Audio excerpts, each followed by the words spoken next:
Hey guys, Joe from the Crazy New York Driver Show. Today is September 28th, 2011. And today we're going to do a review of the 2011 Malibu, which is the car I got parked right behind me there. We're going to do a review of the positive and the negative. If you're thinking about buying this car, or if you already have this car, you really need to watch this video. There's a few things you're going to want to have at all times. I'll show you them in a second here.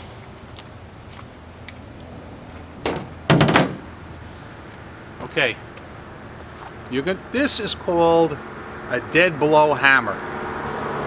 Not to be confused with a claw hammer. This cheapy claw hammer is the kind of thing you use to hammer nails when you're home in your house doing some work, some woodworking. Okay?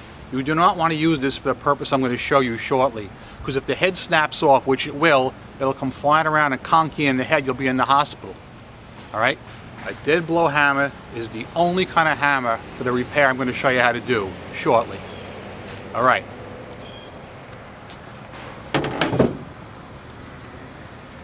Another thing you must have if you buy this new Malibu is a 4-way lug wrench.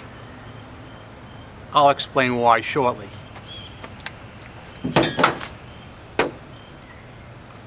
Okay, the first thing you do when you get your new Malibu, what I suggest you do, is you remove the rear headrests. The reason I suggest you remove these is because they totally obstruct your view, backing up in your rear view mirror. Now, more than likely, your dealer is going to tell you they can't be removed, but they can. You just have to know what you're doing, all right? If you want to remove yours and don't know how, I'll explain how to do it. Hit me up. We're going to talk about the car now, and the only way I can do this kind of thing is to go back and forth between video and a walkthrough with voiceover and pictures. Okay, so I'm going to be going back and forth between the car and my voiceover. So what we'll do now is we'll go inside and I'll talk a little bit about the car, tell you what it's got, what it doesn't have. Then I'm going to show you the biggest defect in the car, something very dangerous, something I suspected, and something that unfortunately came true. I've only got 2,800 miles on this. It's a brand new car, but we'll get to that in a second. Let's go inside and take the Malibu tour. Okay guys, this car is the base model Malibu, and it comes with a 4-cylinder engine. Don't think of the old 4-cylinder engines as the Chevette engines like yesterday. Today's 4 cylinders are actually fairly peppy and supposed to be pretty good on gas. They say it's supposed to get between 23 and 33 miles to the gallon overall. The most I've ever come up with is 24 miles to the gallon. We'll see what happens. The car is pretty stylish for an inexpensive Malibu. The interior has been redesigned. One interesting point is that you can access many of the controls right from the steering wheel, including the radio, the computer, which tells you anything from the temperature to the air pressure to how many miles you're getting per gallon. Note how clear the rear view looks now that I removed those nasty headrests. I can't believe anybody would ever put them in there and obstruct the view like that. The trunk leaves a lot to be desired. Don't expect to be loading any lawnmowers in your trunk with this car. Let's now get to the biggest drawback of the car, the one thing that I was worried about from day one, and it is the 17-inch low-profile tires. Take a look at them. Look how little tire there is between the road and the wheel itself, as compared to, let's say, my 1977 Cadillac, which was much safer and gave you much more protection. So this Sunday I'm driving in the Bronx. Bang! Look at the picture at 10 o'clock there. I got a big bend in the rim. I'm going to now show you how to fix this rim and make it right again. There's only one way, the correct way. Alright guys, I hope you can see what I'm about to do here. As I said, these Malibus have 17-inch tires, okay? Now, I don't approve of 17-inch tires at all, but they make them that way for handling purposes. The problem is, if you look right here, look how thin the tire is between the road and the wheel itself. Now that's okay if you live in Florida or California, but if you live here in the New York City area, every time you hit a pothole, the tire is going to flex and it's going to hit the rim and it's going to cause damage. Now, some cars have these really expensive $700 alloy wheels, and I freaking hate alloy wheels. So I made sure when I bought this car it had the cheap plastic hubcaps and steel wheels. However, that means nothing.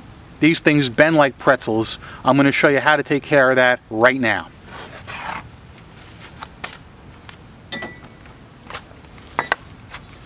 Here's the 4-way lug wrench I showed you earlier. Always have this in the trunk of your car because you're going to need it. What you simply do is unbolt the plastic wheel cover like this. I'm doing this live on the air. I could have sped it up and had the cover off, but I figured we'll get more authenticity this way. Okay? Take the cover off. Always do it with a hand tool. Do not use an air gun or you'll strip out these plastic lug nuts. Okay. Now, I want you to look at this section of the wheel right here. Maybe if I move the camera just a hair. See, there's a big bend in the wheel right here from hitting a pothole on Sunday. Now, you may have noticed this in the pictures earlier on. This is a serious bend. It's not leaking air, but it's got to be fixed. You need not go to your tire shop or anything. Here's where that dead blow hammer comes in. Let me get it. Okay. This hammer, see, will straighten this rim very easily. Let me show you how to do it. Make sure that the bent section is at 7 o'clock if you're right-handed. This way you're going to get maximum hitting power when you strike this rim.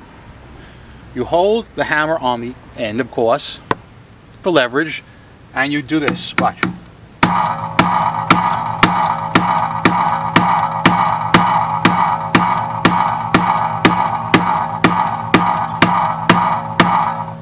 Okay, that's all there is to it.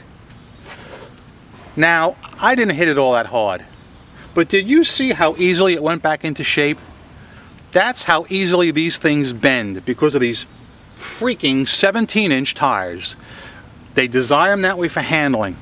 But let me tell you guys, everybody's bending these rims and I'm sick of it. 2,800 miles on this car and I've already got 2 bent rims. This one and the one on the other side. I have to fix that next. But you won't be privy to that. I'll do that on my own. I basically want you guys to understand what you're getting into if you buy the new Malibu or if you buy just about any car that has 17-inch wheels. Please, when you go to your car dealer and you're buying a new car, look at them. When you see low-profile tires like this, and most cars do have them, you can't avoid it, whether it's a Chevy, a Toyota, always be sure it's a steel wheel if you can. Because if it gets bent really bad and it's not fixable, it's only about $150 from the dealer for a brand new rim. If you go and buy one of those alloy rims, geez, those things are $600-700 per rim. It's a major ripoff. But now you know how to fix a steel rim. I hope this video has been helpful to you. As always, I'm Crazy New York Driver, and you're not. I will have a video out later in the week about eBay. See ya!